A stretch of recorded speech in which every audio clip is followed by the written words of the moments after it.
તમે જ્યોતિષીને જઈને પૂછો કે ભાઈ આના માટે શું ઈલાજ કરું, તો એ તરત કહેશે કે મનના દેવતા ચંદ્રમાં, અને ચંદ્ર આને પહેરાવો એટલે ઓટોમેટિક આનું મન ઠેકાણે આવી જશે. કોઈને આંખમાં બરાબર દેખાતું ન હોય તો ચક્ષુના દેવતા સૂર્ય, સૂર્યની ઉપાસના કરો એટલે આંખથી દેખાવા લાગે. કાનના દેવતા કોણ કે વાયુ, એને લગતા મંત્રો કરો એટલે કાન સારા થઈ જાય. મને અમને મનોરથથી જ્યારે વિનંતી કરી ત્યારે કહ્યું કે આમ બધાને મજા આવે ને એવા વચનામૃત કરજો. તો પહેલાથી તમને કહી દઈએ કે શાંતિથી સાંભળશો ને તો લિંક પણ બંધાશે અને સમજાશે. આપણા માર્ગમાં ધોળ, પદ, કીર્તન બધું છે. ઘણા યંગસ્ટર બચ્ચાને પૂછો પુષ્ટિ માર્ગનું અંતિમ કાર્ય શું કે રાસ, રાસ કીર્તન કરો એટલે થઈ ગયું, આપણે બધું આવી ગયું. કાંઈ એક પ્રસાદ ને એક રાસ, બે હોય એટલે પૂરું. અમે ઘણી વાર પૂછીએ કેમ તમે દેખાતા નથી ભાઈ, આવતા નથી? કે ના ના, રાસમાં આવીએ છીએ. બસ રાસમાં હાજરી આપીને પ્રસાદ લીધા એટલે પુષ્ટિ માર્ગી વૈષ્ણવ. સારામાં સારા ઊંચામાં ઊંચો વૈષ્ણવ કોણ? જે રાસમાં આવ્યો ને પ્રસાદ લીધો એટલે થઈ ગયો વૈષ્ણવ. એમ ન હોય.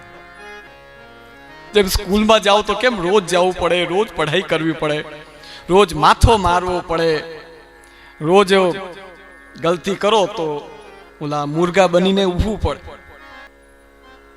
ત્યારે જઈને તમે કોઈ ડોક્ટર બને ને કોઈ આ બને ને કોઈ એન્જિનિયર બને ને કોઈ કોમ્પ્યુટરનો, હું આઈટીમાં છું, ફલાણામાં છું.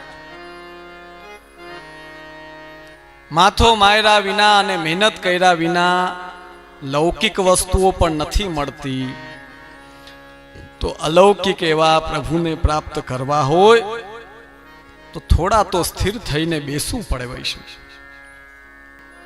હવે જોજો, અમે વિદેશ ગયા ત્યારે અમે અમુક આ વાર્તા પ્રસંગો બધા કયા.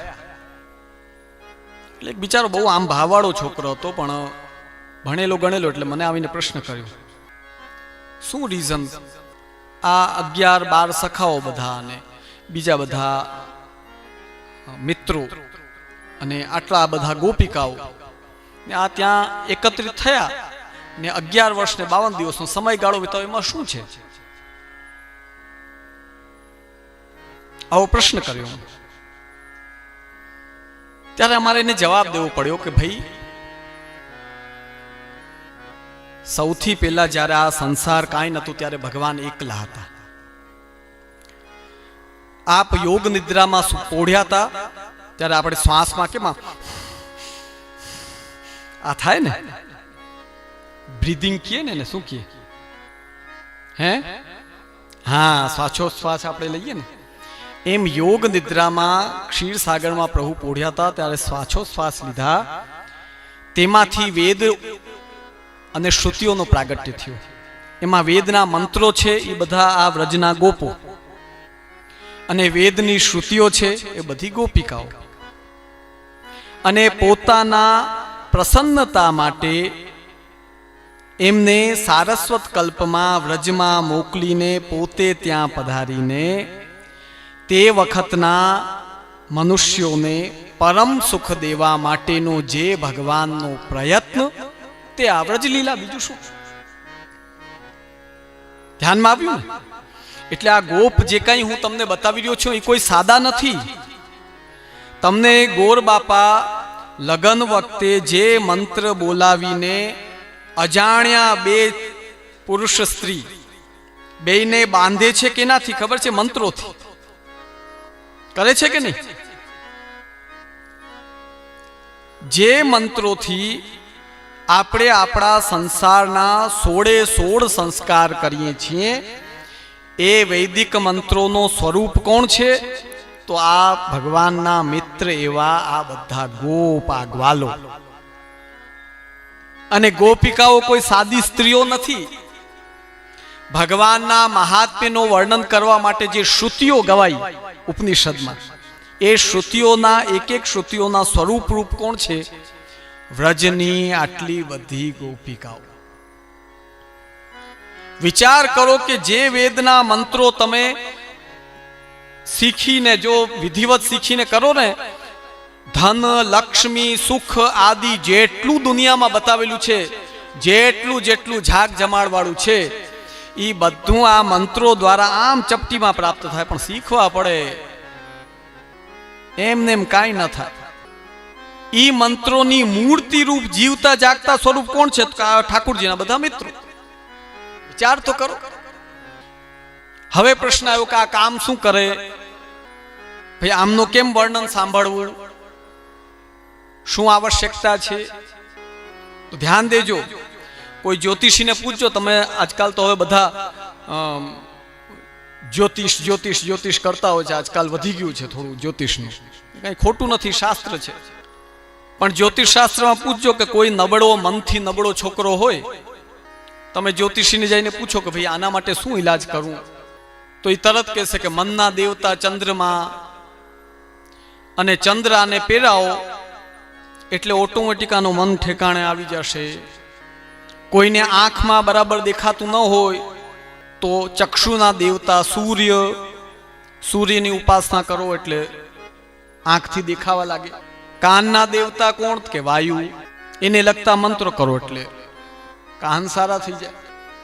આમ બધી આપણી મનુષ્યની જેટલી ઇન્દ્રિયો છે તેના શાસ્ત્રોમાં પાછા દેવતા બતાવ્યા છે ને એનું આરાધન કરો એટલે તમારી તે ઇન્દ્રિય અને તે કાર્યો તમારા એક્ટિવ થવા લાગે. એમ પુષ્ટિ ભક્તિ માર્ગમાં જો તમારે ઠાકુરજીને પ્રસન્ન કરવા છે તો આપણી આ બધી ઇન્દ્રિયોના પુષ્ટિ માર્ગીય દેવતાઓ કોણ? તો આ ભગવાનના જે બધા મિત્રો છે ને એ આપણા પુષ્ટિ માર્ગીય એક ઇન્દ્રિયોના દેવતાઓ છે. ભાઈ એમ નથી સાદા.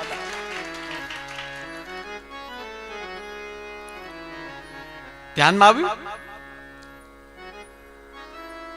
તમે કેમ છોકરો ભણતો ન હોય તો તરત અમારી પાસે લઈને આવે કે જે કાંઈક કરો, આ ભણતો નથી, એટલે ભાઈ આને પાઠ કરાવો, સંધ્યાનો જલ આપો કે ચરણામૃતનો જલ આપો ઠાકોરજીનો. તો ભાઈ આ બધા વિધાનો શું કામ બતાવીએ? કે એની બુદ્ધિ ઠેકાણે આવે અને ભણવામાં લાગે. એમ જ્યારે કોઈ પણ વૈષ્ણવ ઠાકુરજીની સેવા કરતો થાય એ વખતે જોજો ઘણા બધા અહીંયા ઠાકુરજીની સેવા કરે છે, પુરુષ વર્ગમાં, સ્ત્રી વર્ગમાં. મન બારે ઘૂમતો હોય કે નહીં? બોલો, સાચું સાચું કહી દો.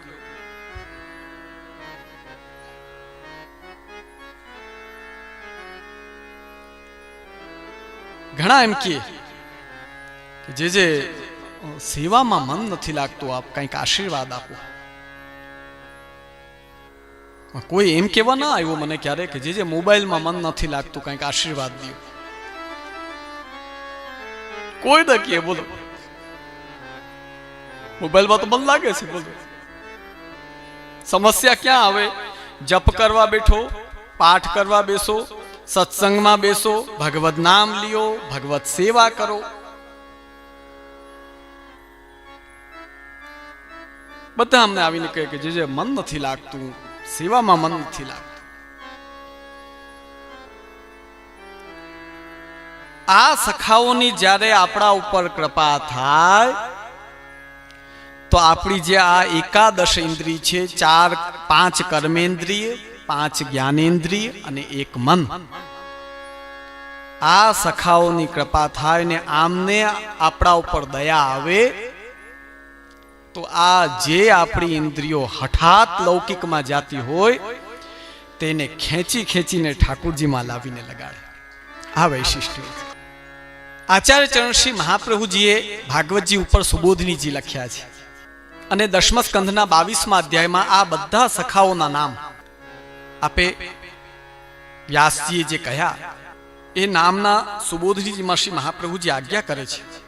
જોજો, હું છે ને બહુ તમને આમ ઝુમાવું ને નચાવું ને, મારો મૂળ ધ્યેય છે શ્રીમદ ભાગવત, ભગવદ્ ગીતા, 16 ગ્રંથ અને મહાપ્રભુજીના વચનો તમારા કાનમાં પડે અને મહાપ્રભુજી એવી કૃપા કરે કે ભક્તિ સ્ફુરે. અમારો મૂળ ધ્યેય છે. શ્રીમદ ભાગવતના 22મા અધ્યાયમાં જે ચીરહરણનો અધ્યાય કહેવાય છે 10મા સ્કંધનો, તેમાં ભગવાન પોતાના એક એક મિત્રોને નામ લઈ લઈને બોલાવે છે. હે સ્તોક, હે કૃષ્ણ, હે અંશ, હે શ્રીદામા, હે સુબલ, હે અર્જુન, હે વિશાલ, હે ઋષભ, તેજસ્વી, દેવપ્રસ્થ અને વરુથપ. આ 11 ભગવાનના ખાસ મિત્રો. તમારે પણ હોય ને, આમ જનરલ મિત્રો હોય ને, એક એવો હોય કે જેનાથી આપણે બધું સુખ દુઃખ બધું વાંટતા હોઈએ, બધી વાત કરીએ. તમારે લૌકિકમાં બોલે જો આને આપણી બધી ખબર છે કે નહીં, હોય ને આપણો જીગર જાન મિત્ર. એમ ભગવાનના આ 11 મિત્રો મુખ્ય છે. અને એને બોલાવીને ભગવાન આજ્ઞા કરે છે કે પરોપકાર કરો. પરોપકાર એટલે કે તમે જે ઇન્દ્રિયોના દેવરૂપ છો, અધિષ્ઠાતા છો, એ ઇન્દ્રિયો લૌકિકમાં જઈ રહી છે, તેને ખેંચીને મારામાં લગવાઓ. સુબોધજીનો વચન કહું છું તમને, ધ્યાનથી સાંભળજો. અત્ર એકાદશ મુખ્ય અધિકારીણો ગોપાહા. અહીંયા જે નામ લેવામાં આવ્યું છે એ બધા મુખ્ય અધિકારીઓ કે જે ડાયરેક્ટ ઠાકુરજીથી સીધા સંબંધ, વાયા મીડિયા નહીં. આપણી પાસે 11 ઇન્દ્રિય છે ને, એનો મેન માથો કોણ છે કે મન. હમણાં તમે બેઠા છો, ઘણાના મન આ હોલની બારે આંટા મારી રહ્યા છે, બોલો. ઘણાને નિદ્રાએ આવી રહી છે. હવે આવું કેમ થાય? કારણ કે એ આપણું મન લૌકિકમાં એટલો ડૂબેલો હોય કે એ ત્યાંથી કાઢીને પાછું આમાં લગાડવું, એમાં જો કોઈ મદદ ન કરે ને તો આ કાર્ય થઈ શકે નહીં. અને એ મદદ કોણ કરે? આપણા અષ્ટ સખા કરે. આપના વાર્તા પ્રસંગ શું કામ આપણે કરવા બેઠા? કે જ્યારે આ શ્રવણ થાય, આ કાન દ્વારા આપણા હૃદયમાં જાય, લૌકિક કાર્ય કરીએ પણ મન ઠાકુરજીમાંથી હટે નહીં. તો એકાદશ ઇન્દ્રિયના જીવાત્માની 11 ઇન્દ્રિયોના અધિષ્ઠાતા દેવતા રૂપમાં પુષ્ટિ માર્ગી કોણ છે ખબર છે? આ ભગવાનના 11 મિત્રો. બાકી વૈદિક માર્ગમાં ચંદ્રમા છે મનનો, આંખના સૂર્ય. આવ્યું ધ્યાનમાં? વૈદિક માર્ગમાં સાદી દ્રષ્ટિએ જુઓ તો ચંદ્રમા, સૂર્ય, વરુણ, વાયુ, આ બધા આપણી એક એક ઇન્દ્રિયોના અધિષ્ઠાતા દેવતા છે. પણ જ્યારે પુષ્ટિ માર્ગીય ભક્તિનો પ્રશ્ન ઉભો થાય કે ઠાકુરજીમાં મન લગાડવામાં શું ચંદ્રમા હેલ્પ કરશે? શું સૂર્ય હેલ્પ કરશે? નહીં કરે. પુષ્ટિ પ્રભુના ચરણારવિંદમાં ને એમની સેવામાં મન લગાડવું હશે તો અધિષ્ઠાત્રી દેવતાઓ પણ પુષ્ટિ માર્ગીય જોશે, મર્યાદા માર્ગીય નહીં ચાલે. એટલે જ પ્રાચીન બાળકો આજ્ઞા કરતા, તમારે ગામડામાં પેલા એટલું બધું એજ્યુકેશન નહોતું, તો કે જે અમને કઈ આવડે નહીં. શ્રી ગુસાઈજીનો પણ એવો પ્રસંગ છે કે એક વૈષ્ણવને કહ્યું કે અષ્ટાક્ષર બોલ, તો કે નથી આવડતું. કે શું આવડે છે? કે આપનું નામ આવડે છે. તો મારો નામ બોલ. એમ જ્યારે એજ્યુકેશન નહોતું એ સમયે બાળકો આજ્ઞા કરતા કે તમને પાઠ ના આવડે, જપ ના આવડે, મંત્ર ન કરી શકો, કોઈ વાંધો નહીં, અષ્ટ સખાના કીર્તન ગાઓ. આ બહેનો બધા મને યાદ છે, અમે ગામડે જાતા અને હજી પણ જઈએ. ઓલું ખાસ મોહન મલપતા મારે ઘરે, અને જ્યારે અમે ઊભા થઈને ગાડીમાં બેસવા જઈએ ને, પેલા ન બોલે, છેટ ગાડીની ફાટક ખુલે ને ત્યારે રોકાઈ જાઓ કાન તમે આજુની રાત. પેલા બોલી દે રોકાઈ જાય તો મુસીબત થઈ જાય, સાચવવા પડે. એટલે બિલકુલ દરવાજાની બહારે પહોંચી જાય ને પછી જ બોલવાનું. એની પર ઘણી વાર અમે એવું જોયું છે કે બોલવા જાય કે હમણાં નહીં, પેલા દરવાજાની બહાર નીકળવા દો પછી. એટલે પાછા આવે નહીં, પછી વિનંતી કરો ત્યારે આવે. તો પ્રાચીન ભગવદીઓના ધોળ આદિ ગાતા, અને આ ભગવદીઓના ધોળ ગાઓ એટલે આ તો પોતે મંત્ર રૂપ છે ભગવદીઓ. વિચાર તો કરો, આમની વાણી છે એ મંત્ર રૂપ વાણી છે, કોઈ સાદી વસ્તુ નથી. ગોપો મંત્ર રૂપ છે. એટલે જ કાંઈ ભણેલા ન હોય અને અષ્ટસખાના કીર્તન ગાઈને શું કે આખી જિંદગી વિતાવી જાય, એક કોઠડી ખોયડા વાળી હોય એના અંદર પણ સુખી હોય, અને આ મંત્ર રૂપ વસ્તુઓને છોડીને બંગલામાં બેઠા હોય આખી જિંદગી તોય સુખી ન હોય. આ સ્થિતિ. આ રીતે આ અષ્ટછાપ ભગવદીઓ બધા ભગવાનના મિત્રો. હવે તેમાં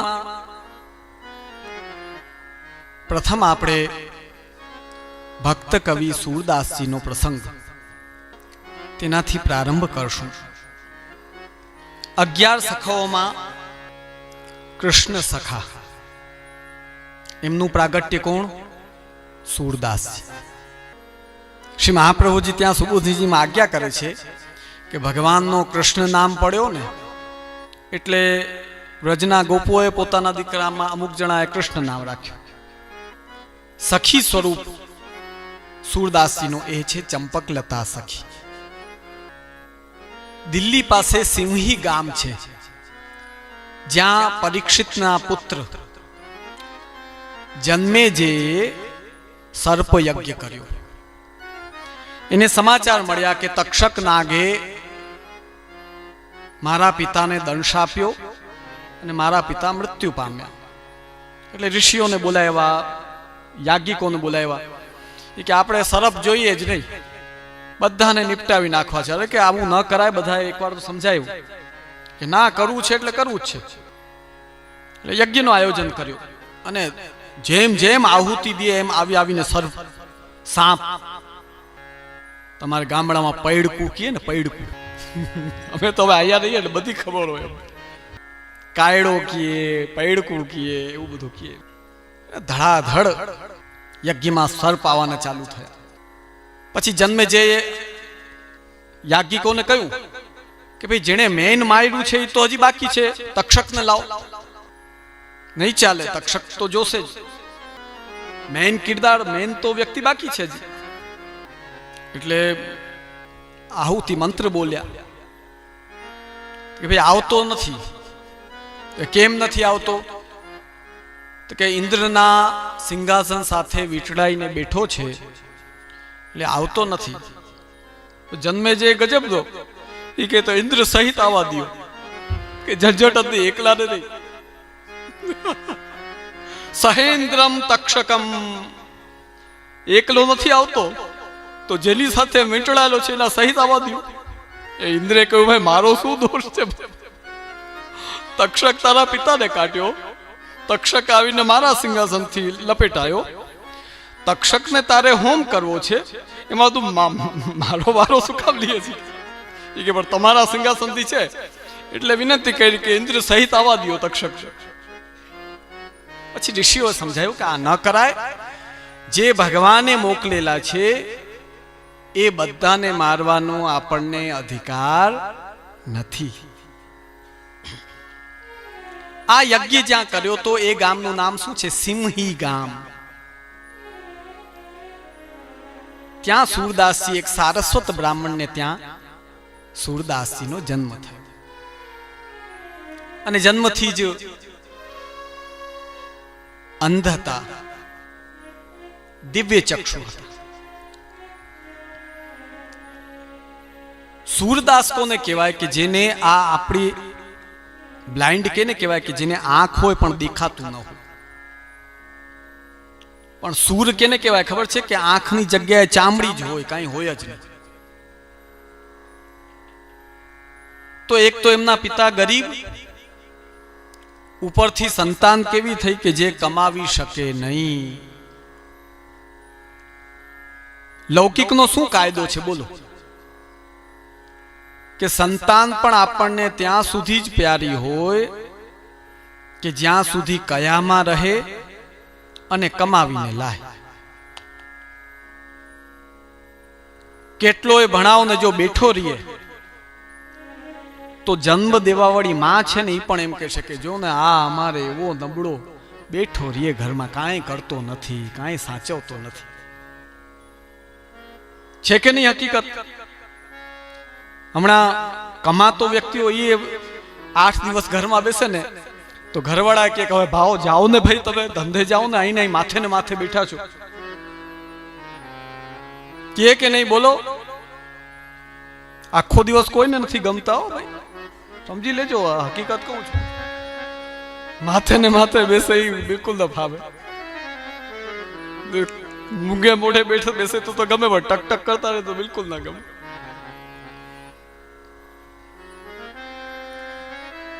તો सूरदासजी ના માતા પિતા ઈ જ ખેદ કરવા લાગ્યા કે એક તો હમ નિર્ધન, ઉપર શું એ બેટા ભયો તો सूर ભયો.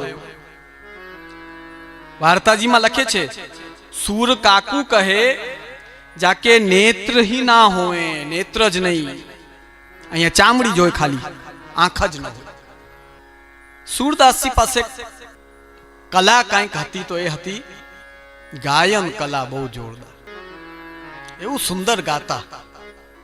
આ તો હવે આ બધું છે અમારા પ્રાચીન આચાર્યો અને તમારા પ્રાચીન વડીલો, એના કાન એવા તગડા હતા ને, ઉપદેશ દેવા વાળાની વાણી તગડી હતી. વિચાર કરો, કંઈ નતું તો ધર્મનો પ્રચાર આટલો ને હવે મેસેજમાં આ તમારે ગ્રુપ બને એમાં ઢગલા કરી નાખે મેસેજના, થોક મોઢે ટ્રકના ટ્રક ભરીને મેસેજ. કોઈ વાંચતું જ નથી. બોલો, પુષ્ટિ માર્ગી મેસેજ મોકલે તોય નથી વાંચતા. આવું શું કામ? મેસેજ કયા ઓલા છે કે જે અહીંયા ઉતરે તો ઓલામાં પડ્યા રહીએ તો હું કામ ના. તો જે સમયમાં આવું કાંઈ પ્રસાધનો નતા, એ સમયમાં આ ભગવદીઓએ ખૂબ સુંદર ગાયન કરીને અનેક કીર્તન રાગ આદિ અનેક બંદિશો અને રચનાઓ કરી.